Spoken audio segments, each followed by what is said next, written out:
सबको बड़ा दिन मुबारक हो।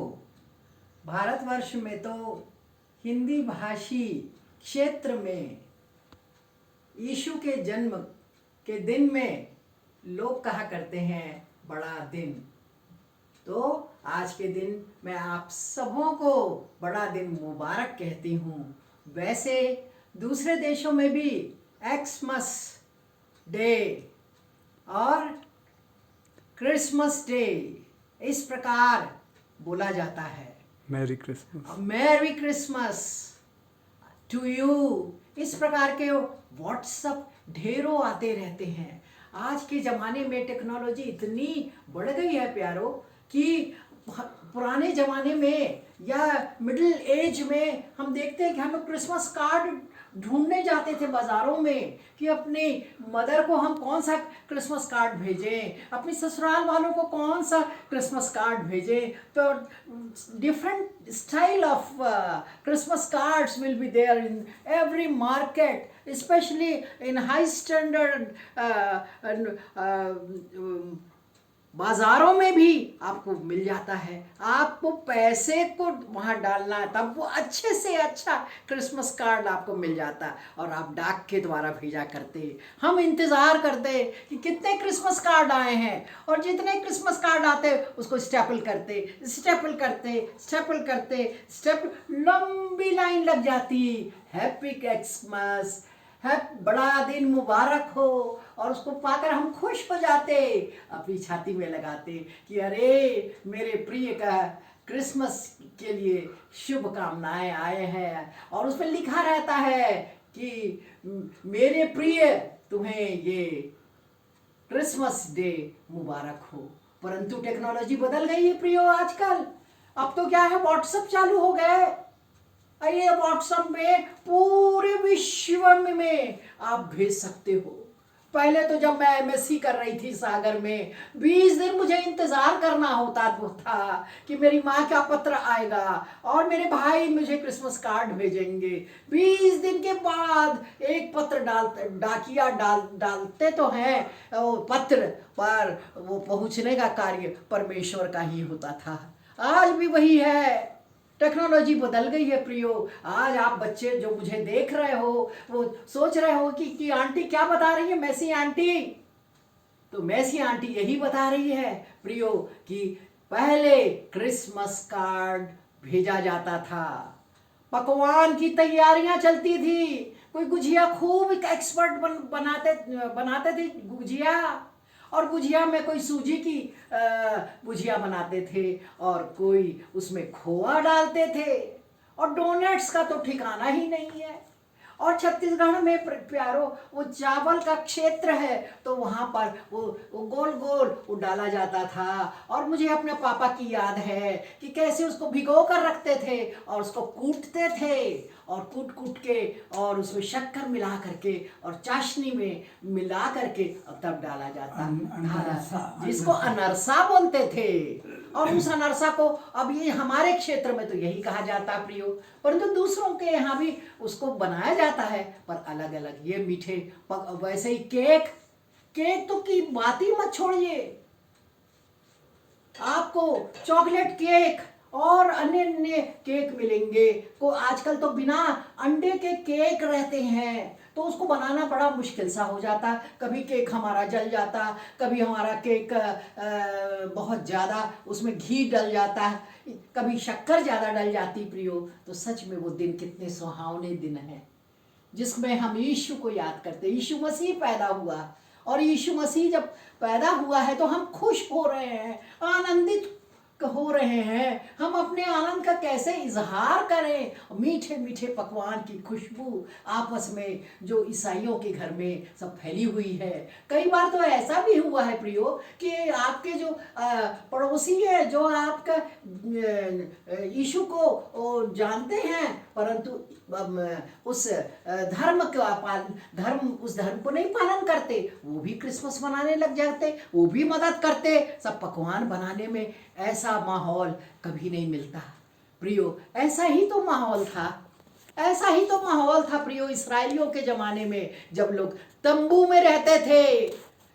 जब परमेश्वर ने मूसा को भेजा था कि तुम उनको छुटकारा दे करके ले आओ। और फिर वो उन रास्ते में 40 वर्ष लग गए कनान देश पहुंचने में, और वो तंबू बना करके रहते थे प्रियो। और जब तंबू में भी उस समय तो यीशु मसीह का जन्म हुआ नहीं था, परंतु उन तंबुओं में सारे पड़ोसियों के घर में ऐसे ही पकवान बनते होंगे, ऐसे हम सोचते हैं। ये तो 2020 साल पहले की बात है, आज तो 2021 आ गया। 2021 के पहले ये इस प्रकार हुआ करता था, जब यीशु मसीह का जन्म नहीं तो होता था, नहीं हुआ था, तब सब लोग इस प्रकार प्यार से रहते थे प्रियो। तो इस प्रकार आज बड़ा दिन है, मैं आप सबों को बड़े दिन की मुबारकबाद देती हूँ। और मैंने आपको पकवान के बारे में बताया कि सबसे बड़ी चीज़ 3-4 दिन पहले पकवान बनना शुरू हो जाता था प्रियो।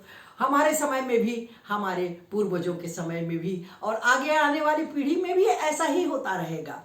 अब मैं आती हूँ कि ये त्योहार कौन सा है। त्योहार ये उजियाला का त्योहार है। उजियाला, क्योंकि यीशु का आगमन तारे को दिखा करके किया गया, और उस तारे में क्या था, बहुत बड़ा तारा और उजियाला था। और उसको ज्योतिषियों ने देखा कि एक राजा का जन्म हुआ है। वो ज्योतिष ज्ञान विशेषज्ञ थे, 3 थे ज्योतिषी, उन तीनों में से एक ज्योतिषी भारत का भी था। और वो तीनों के तीनों निकल पड़े कि वो नासरत के उसमें शहर में जाएं और वहाँ पर उस नव जन्म के लिए हुए उस बालक को प्रणाम कर सके। तो ये उजियाला आ गया पृथ्वी पर। पहले उजियाला नहीं था जब तक यीशु मसीह नहीं था, और ये उजियाला है जिसको परमेश्वर ने अपने पुत्र को भेजा, इकलौते पुत्र को भेज दिया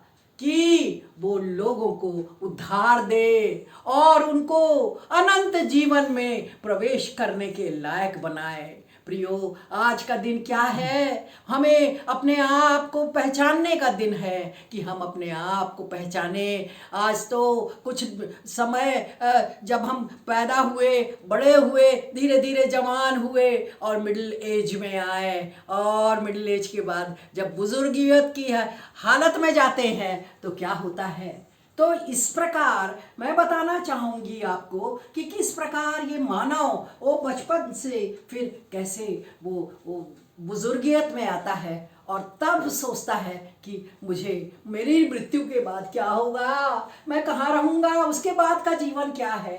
कितने ज्ञानी सन्यासी वो निकल गए खोज में शांति की, और शांति का राजकुमार आने वाला है। यही शांति का राजकुमार है यीशु मसीह, जो सितारों के द्वारा उजाला दे करके भविष्यवाणी है। यशाया नबी की पुस्तक में हम देखेंगे कि भविष्यवाणी दी गई है कि एक उद्धारकर्ता जन्मेगा, और वो उद्धारकर्ता जो रहेगा वो शांति का राजकुमार उसको कहा जाएगा। और वो क्या होगा, वो प्रभुता उसके कांधों पर रहेगी। वो अद्भुत युक्ति करने वाला पराक्रमी परमेश्वर और अनंत काल का पिता और शांति का राजकुमार है, और वो हमारे सब आंसुओं को पोंछ डालेगा।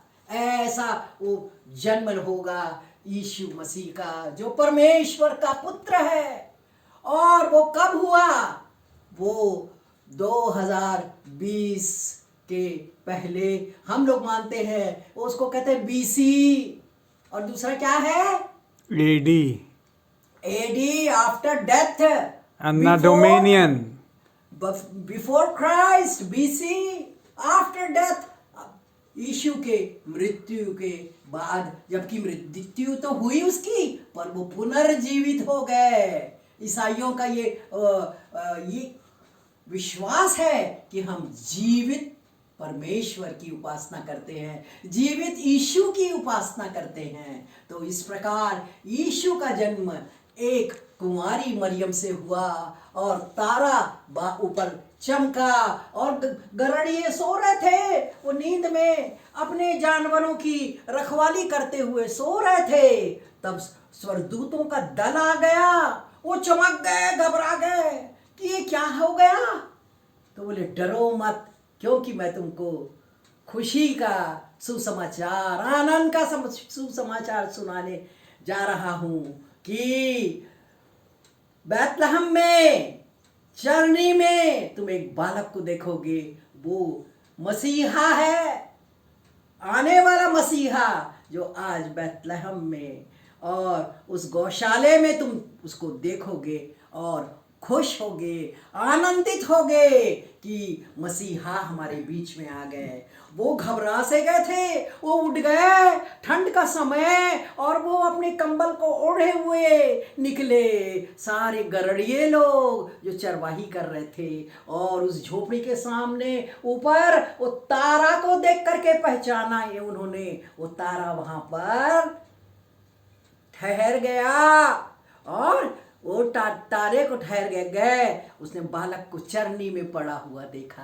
प्रियो, ये राजा जो पैदा हुआ, वो राजाओं के घर में, धनाढ्य लोगों के घर में पैदा नहीं हुआ, बंगले वालों के घर में, कारों वाले के घर में, और सोना चांदी हीरा मोती के घर में पैदा नहीं हुआ। एक गरीब के झोपड़ी में पैदा हुआ, और गरीब लोगों के गरीब माता पिता के द्वारा वहाँ उसकी परवरिश की गई। क्योंकि ये बालक जो है पवित्र आत्मा से जन्मा, मनुष्य के बीज से प्रियो वो नहीं जन्मा। हम सब मनुष्य के बीज के से जन्मे हुए हैं, मानव जाति। परंतु परमेश्वर ने जब देखा कि ये मानव जाति पाप से भर गई है, लोग तो पुराने जमाने में बलि चढ़ाते थे, अपने पाप के लिए बलि चढ़ा देते थे कि हमको भगवान क्षमा कर देंगे। कोई जानवरों की बलि चढ़ाते थे, पर परमेश्वर ने एक योजना बनाई कि मैं अपने बेटे को भेजूंगा, और मेरा बेटा सब जगह अनंत जीवन का प्रचार करेगा, लोगों का उद्धार करेगा। वो सत्य का आत्मा प्रभु यीशु मसीह कुमारी मरियम से जन्म लिया, और वो कुमारी मरियम जो थी वो पवित्र थी। तो आज हम भी चाहते हैं कि हम भी पवित्र बने। प्रियो, आज का दिन क्या है? लड़ना, वो देश से देश लड़ने के लिए अपने अपने परमाणु युद्ध के उपाय कर रहे हैं, वो बना रहे हैं औजार, और उन औजार बना करके वो नष्ट कर रहे हैं पृथ्वी को। आज का समय बड़ा दुखी है प्रियो, पर फिर भी उस दुख में भी हम प्रचार करना नहीं छोड़ेंगे। क्योंकि यीशु ने क्या कहा कि तुम अब उसके चेलों को कहा, जाओ और शुभ समाचार सुनाओ, दुनिया के कोने कोने में जाकर के शुभ समाचार सुनाओ। मैं बहुत ईश्वर को धन्यवाद देती हूँ कि पूरे विश्व के कॉन्टिनेंट में गई, मैं सिंगापुर गई, वहाँ भी उसका प्रचार करके आई, स्वीडन गई, वहाँ भी प्रचार करके आई, और उन गरीब दुखियों को जो जेल में बंदी थे, उन जेलों को बंदी किए हुए लोगों के जो महिलाएं हैं, जो छोटे बच्चे हैं, जो टीनेजर्स हैं, उनके पास मैं जा करके उनके साउथ अफ्रीका में भी जो जोहान्सबर्ग राजधानी है वहाँ पर भी मैं गई प्रियो, अमेरिका में भी गई प्रियो, और अलग अलग क्षेत्रों में करीब 7-8 देश हैं, उनकी यात्रा की। कुवैत गई मेरे बेटे के पास, वहां पर भी मैंने प्रचार किया। तो इस प्रकार प्रियो, ये प्रचार पृथ्वी के कोने कोने में होना है कि एक उद्धारकर्ता जन्मा है, वही मसीह है, वही है जो खोज करने के लिए निकले हैं। इधर वो अपने सिर को पूरा अंदर कर लिए और पर कह रहे हैं हमें शांति कहाँ मिलेगी, कौन है सच्चा परमेश्वर? परंतु एक ही है सच्चा परमेश्वर, और वो है परमेश्वर का पुत्र यीशु मसीह। और उस यीशु मसीह के जन्मदिन में को मनाते हैं, ये है क्रिसमस डे। अब ये क्रिसमस डे जो मनाया जाता है, मैंने तो आपको पकवानों के बारे में पहले ही बता दिया। सजाया जाता है क्योंकि उजाला है, अंधेरा था, पाप का अंधेरा था, इस दुनिया में पाप का अंधेरा था, और यीशु मसीह उजाला बन करके आए, और उजाला बन के आने के कारण सब मसीही परिवार में वो तारा लटका रहता है, और चर्चेस में भी तारा लटका रहता है। तो स्टार का मतलब ये है यीशु आने का चिन्ह। और ये तो यीशु मसीह आ गए, और वो उनको लोगों ने सताया, मारा पीटा, और उनको क्रूस पर चढ़ा दिया गया। वे क्रूस पर चढ़ गए, हमारे पापों को अपने पीठ पर रख करके हमको क्षमा दी। कोई हमारे पापों को क्षमा नहीं कर सकता प्रियो, पर यीशु कर सकता है, और यीशु ने पाप को हमारे क्षमा किया। वो जब आया तो उसने क्या किया? मुर्दों को जिलाया, अंधों को आंखें दी, लंगड़ों को चलने योग्य बनाया, और कोढ़ियों को चंगा किया। एक विवाह में तो दाखरस खत्म हो गया था, परंतु वो भोजन भी देता है, वो दाखरस भी बढ़ा दिया। 5 रोटी और 2 मछली के द्वारा वो 5000 पुरुषों, उसकी पत्नी और बच्चे न जाने और कितने होंगे प्रियो, वो खिलाया। और 12 टोकरी बच गए। कितना महान यीशु मसीह, जो दुखियों की सेवा करा, जो दुखियों के लिए अपने आप को दे दिया, और फिर से जब वो उसको मृत शरीर को जब वहां रखा गया, और वो तीसरे दिन जी उठ गया। उसकी कब्र खाली है प्रियो। ये मैं आपको बताना चाहूंगी कि मुझे ये अवसर मिला कि मैं अपने पति के साथ, और मेरे 2 बेटे हैं, सैमुअल इंजीनियर और डॉक्टर इमैनुअल जो कि ऑर्थोपेडिशियन है, उनके साथ मैं इस्राएल जा सकूं, यीशु की खाली कब्र में देख सकूं, क्योंकि यीशु तो पुनरुत्थित हुआ है, वो जीवित है और अपने पिता के दाहिनी ओर बैठा हुआ है। परंतु वो आने वाला है प्रियो, दोबारा हमको लेने के लिए, क्योंकि हमको अनंत जीवन चाहिए। अभी बुजुर्ग हो रहे हैं हम लोग, अब पहले जीवन तो बहुत ज्यादा था लोगों को, धीरे धीरे जीवन उम्र है कम होती गई, और 500, 600 और 800 साल तक पहले जीवित रहती थे लोग। बाइबल बताती है प्रियो, ये बाइबल बताती है कि किस प्रकार लोग पहले जीवित थे, क्योंकि सबसे पहले क्या था कि अंधियारा था। आदि में परमेश्वर आकाश और पृथ्वी की रचना की।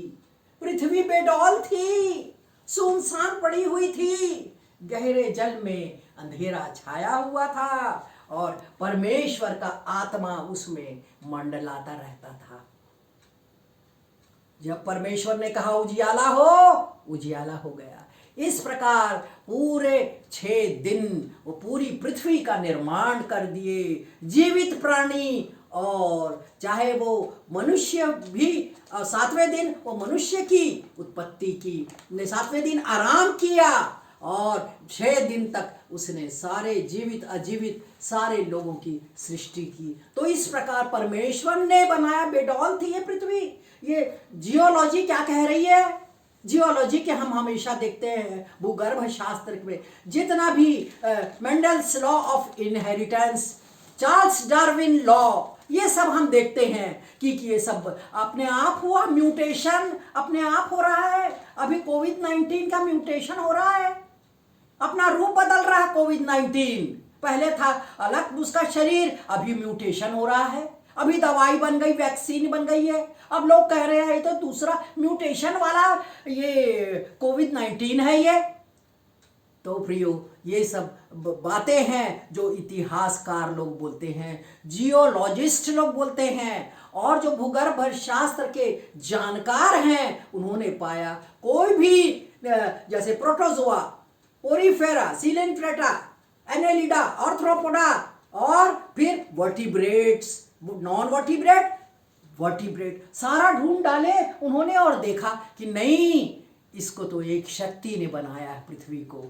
इसके कोई भी प्रमाण नहीं मिले हैं कि ये मेंडल्स लॉ ऑफ इनहेरिटेंस है। ये धीरे धीरे धीरे म्यूटेशन के द्वारा पहले एक कोशिकीय था प्राणी, अब उसके बाद वो सबसे ये बड़ा रूप बन गया, मल्टी सेल्यूलर एनिमल बन गया। बंदर के रूप में। लोग कहते बंदर हमारे पूर्वज थे, वो लास्ट था जिसको कहा जाता है कि उसका स्वरूप धीरे धीरे फिर मानव रूप में बदल गया। पर ये सारी बातें अलग है, परमेश्वर ने पैदा किया, परमेश्वर ये वचन है, परमेश्वर स्वयं इस बाइबल में लिखा हुआ है प्रियो कि आदि और अंत परमेश्वर के द्वारा ही है, उसी ने उत्पन्न किया और अंत भी उसी के द्वारा होगा। जब यीशु मसीह दोबारा आगमन अब होगा तब अपने लोगों को उठा लेंगे। हम तो मर जाएंगे, हमारा शरीर जो मिट्टी का बना है, जो परमेश्वर ने मिट्टी को गूंथा है प्रियो, गूंथ गूंथ के आटा गूंथते हैं, ऐसे गूंथ करके उसने मानव रूप बनाया और उस मानव का नाम उसने आदम रखा और आदम की पसली से यहाँ से निकाली उसके पत्नी को, ये परमेश्वर ने किया। और वो हवा, उसका नाम उसने हवा रखा और कहा कि तुम लोग सब फल को खा सकते हो, ये सारे फलों को, पर एक पेड़ का फल नहीं खाना। परमेश्वर ने सिर्फ एक आज्ञा दी थी, पर मनुष्य ने, आदम ने, हमारे आदि पिता ने कहना नहीं माना और उसने उसका खा लिया उस पेड़ का फल और हमें श्राप मिला कि माता को, क्योंकि सबसे पहले सर्प किसको लुभाया? उसकी सुंदरता से, सेब की सुंदरता से।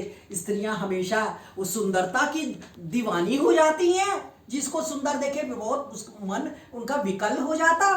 प्रियो ऐसा नहीं है, परमेश्वर हमारा सब कुछ है, वही तो है। आज हम बुजुर्ग हो जाएं या हमारे माता पिता चले गए, पर वो कहाँ गए? जो शरीर मिट्टी का बना था वो तो मिट्टी में चला गया, पर हमारी आत्मा कहाँ चली गई है? वो यीशु के पास, वो यीशु के पास चली गई है। जब और कौन यीशु के पास गया? जिसने उद्धार पाया है, जिसने नया जन्म पाया है प्रियो। नया जन्म का मतलब ये थोड़ी है कि माँ के गर्भ में एक बार चलेगा फिर क्या दोबारा जाना है क्या? एक चेले ने पूछा यीशु से, नया जन्म बोल रहे हो आप, फिर दोबारा मैं माँ के गर्भ में जाऊं? तो उन्होंने समझाया नया जन्म का मतलब है दिल का परिवर्तन, दिल से यीशु को मानना, दिल से उसके दिए हुए आज्ञाओं का पालन करना, दिल से उसकी व्यवस्था का पालन करना। वो सत्य का परमेश्वर है। हाँ, हम लोग झूठ बोलते, बेईमानी करते, 10 आज्ञाएं ईसाई लोगों के पास है और 10 आज्ञाओं का पालन नहीं करते प्रियो। ये 10 आज्ञाएं वहां पर मूसा ने लाई, परमेश्वर ने खुद अपने हाथों से वो पत्थर की पटिया में लिख करके दिया प्रियो। ये जो 10 आज्ञाएं आपको प्राय ईसाइयों के घर में मिलेंगी। क्यों, काहे के लिए मिलेंगी? दिखाने के लिए नहीं कि हम ईसाई हैं, परंतु हमको इसका पालन करना है प्रियो।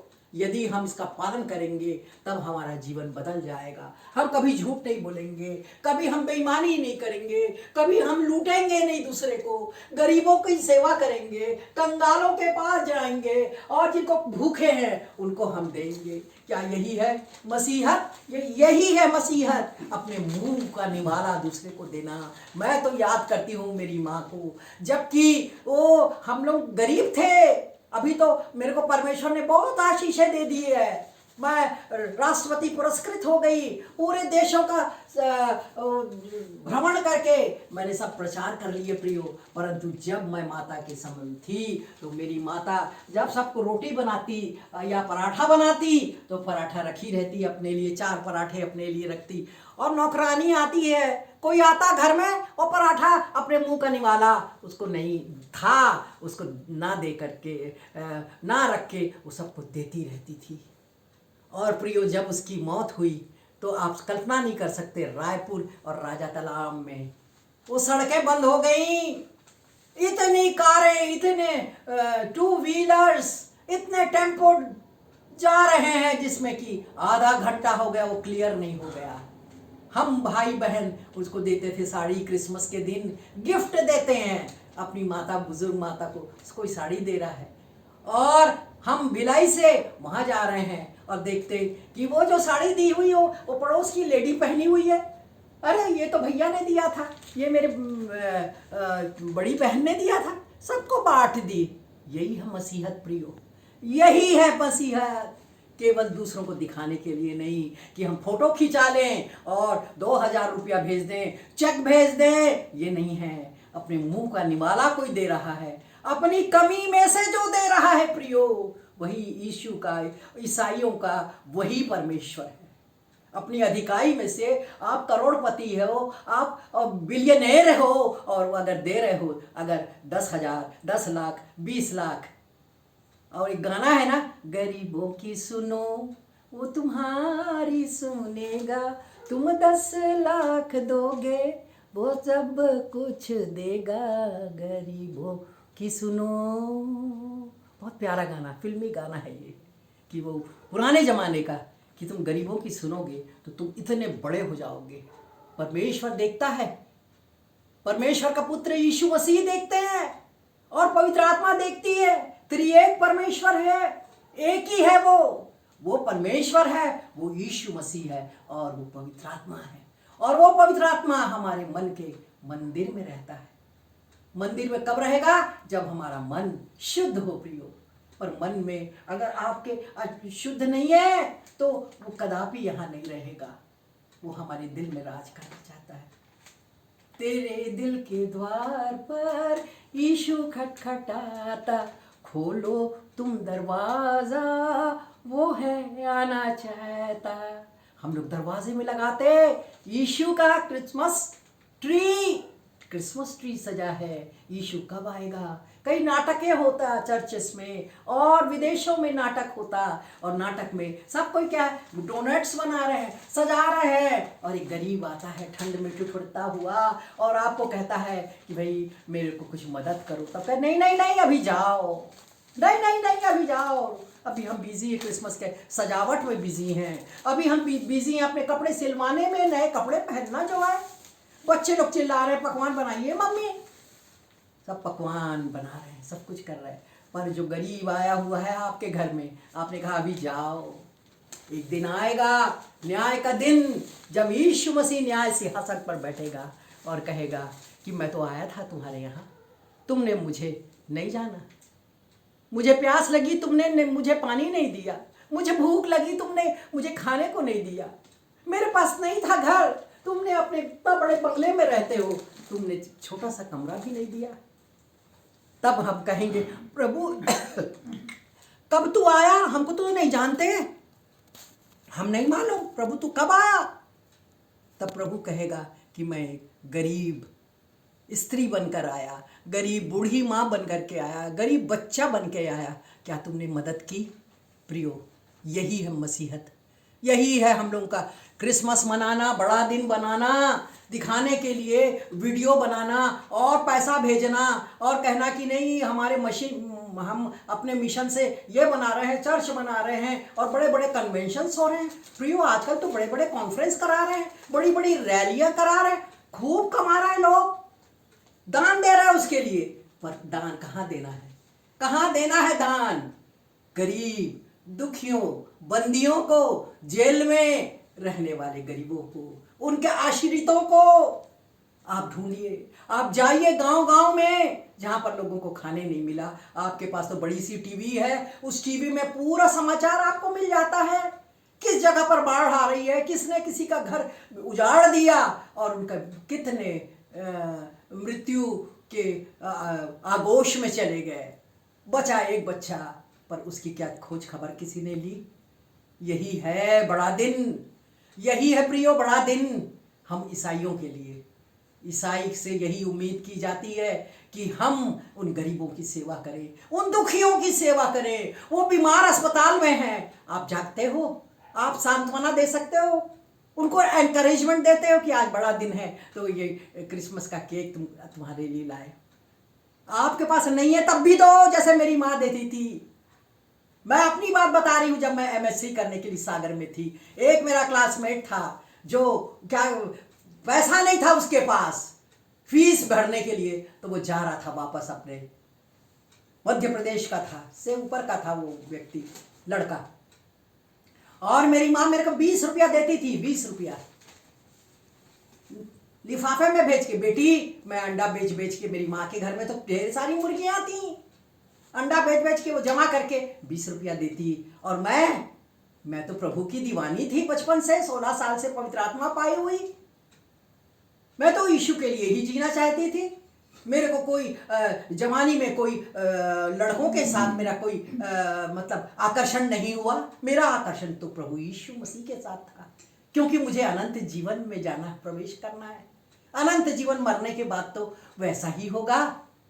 तो इसलिए फिर मैंने क्या, वो पैसा जो जमा किया था प्रियो, मैं तो खुद गरीब घर की लड़की, 400 रुपए उसकी फीस भर दी। कोई ऐसा नहीं कि मुझसे प्यार मोहब्बत हो गया मेरा, नहीं प्रियो। मैं तो सीधा कहती थी कि मेरी माँ ने मुर्गी के अंडे बेच बेच कर मेरे को भेजे हैं ये पैसे, ये बड़े कीमती पैसे हैं, मुझे दे, लौटाना मत। याद रखना, तुम भी दूसरे गरीबों की इसी प्रकार मदद करना। प्रियो, बहुत बड़ी चीज़ है।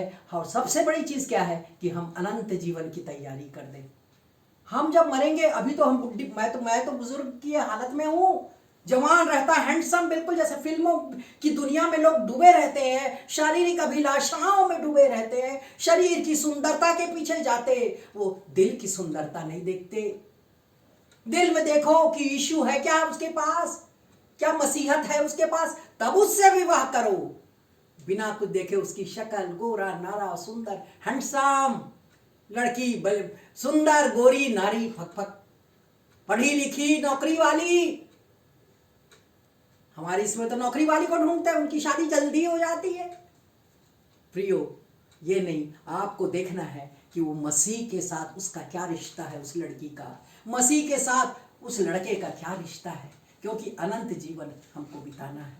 आज उम्र आपकी होती जा रही है, होती जा रही, बढ़ती जा रही है। एक समय प्रियो आएगा, क्या होगा, आपका दांत नहीं रहेंगे आपके पास, ये चमड़ा बिल्कुल सिकुड़ जाएगा, बाल झड़ जाएंगे प्रियो। ये सब कब होगा? 60 साल, 70 साल, 80 साल। आपको जी नहीं लगेगा, खाएंगे तो पचेगा नहीं, क्या करना है हमको। ये समय आएगा, आपका शरीर, जो शरीर मिट्टी से बना है, वो मिट्टी की तरफ जाने को होगा, परंतु हमारा प्राण कहाँ जाएगा प्रियो? हमारे प्राण की सोचें, हम अपने आत्मा के बारे में सोचें कि वो क्या मसीह के पास ऊपर जाएगा, क्या मसीह के साथ वो हम स्वर्गीय जीवन बिताएंगे। हम तो सांसारिक जीवन में बड़े बड़े ऑफिसर बन गए, बहुत पैसा कमा लिया, बंगलों में रहते, कारों में घूमते हैं, गरीबों के भी सेवा कर देते हैं। चलो वहां आ गया तो उसके यहाँ 2 लाख भेज दिए, उधर 4 लाख भेज दिए। ये क्या हुआ? आपके दिल में क्या है? क्या आप अनंत जीवन के लायक अपने जीवन को बिताए हैं? पैसा बटोरने में ही लगे रहे क्या? गरीबों की तुमने सेवा नहीं की। पर हाँ, यीशु गरीब नहीं है, वो तो गरीब चरनी में पैदा हुआ, परंतु हमको धनवान कर गया। वो हमको गरीबी में रहने के लिए नहीं बोल रहा है, पर दूसरों की सेवा करना, सदा सत्य बोलना, ईमानदार रहना, आपके लिए बोल सके कि हाँ, कि डॉक्टर पुष्पा बड़ी ईमानदार है, उसको तुम 2 लाख 50 लाख दो, वो 1 रुपये का अपने मुंह में नहीं डालेगी। आंख बंद करके, जब सेंट थॉमस कॉलेज में मैं professor, head of the department BEd, इतना पैसा, बीएसपी विलेज स्टील प्लांट में मैं प्रिंसिपल रही इतने साल, लाखों रुपया, मगर 1 रुपया भी अपने लिए नहीं लिया। और जीवन में परमेश्वर ने आशीष दी, मेरी बुद्धिमता ने नहीं, गोल्ड मेडलिस्ट पुष्पा ने नहीं, परंतु परमेश्वर ने मुझे बहुत आशीषें दी। विभिन्न देशों में जा करके, जेलों में मैंने प्रचार किया, लोगों का, बच्चों को, बुजुर्ग का, जवान लड़कियों का। और जब मैं एक बार प्रचार कर रही थी साउथ अफ्रीका में, जोहान्सबर्ग के जो फीमेल वार्ड में मेरे को ले जाया गया, और वहाँ पे जेल में वो सब कुछ चीज़ बनाते हैं। मेरे वो शो पीस में भी मछली बनी हुई है, और वो छोटे छोटे वो पिग्स है, मतलब बकरी और भेड़, इसके छोटे वो मॉडल मैंने हुए। तो इनको वहाँ पर ये हस्त कार्य सिखाया जाता है जेलों में, और मैं वहाँ प्रचार की तो उस लेडी रोने लग गई।